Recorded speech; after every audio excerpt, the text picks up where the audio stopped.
C'est comment le dicton, Brigitte? Ah oui, les voyages forment la jeunesse. Ah, je suis mal barré. Non, je sais ce que tu vas dire, je ne suis plus ce qu'on appelle un perdreau de l'année, j'ai besoin de personne pour me le rappeler. Mais non, j'ai aucun problème avec mon âge. La preuve, quand on me le demande, je me rappelle jamais. J'ai toujours l'impression d'avoir 32 ans.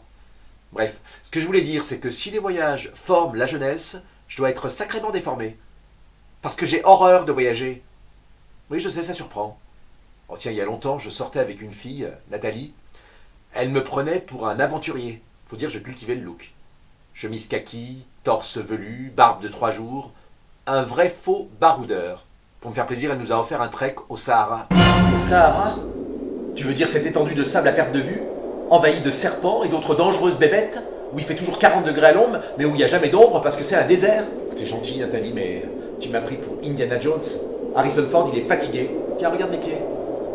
Je porte des charentaises. Je suis le roi de la pantoufle.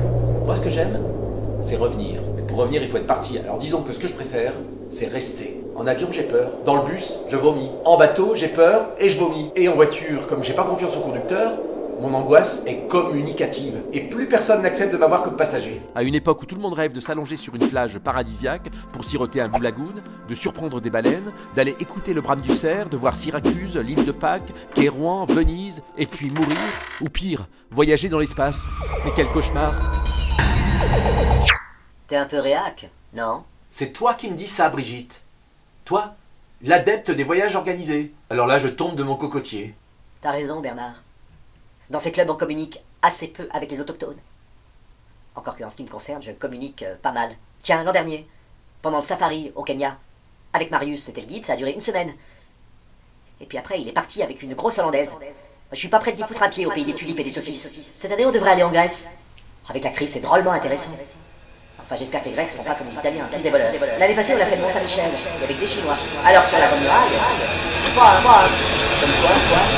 Eh oh, tu m'écoutes, Bernard? Non. Non, je t'écoute plus, Brigitte. Je suis parti loin.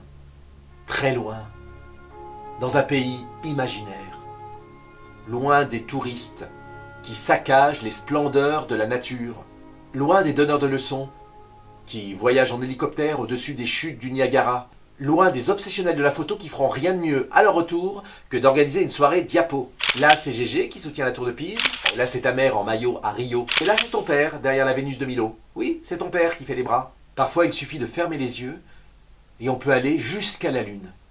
Et l'avantage, c'est qu'on peut revenir très vite. Moi, j'ai toujours voyagé. Dès mon plus jeune âge. Je faisais des voyages au long cours. Les pieds dans mes pantoufles et la tête dans les étoiles.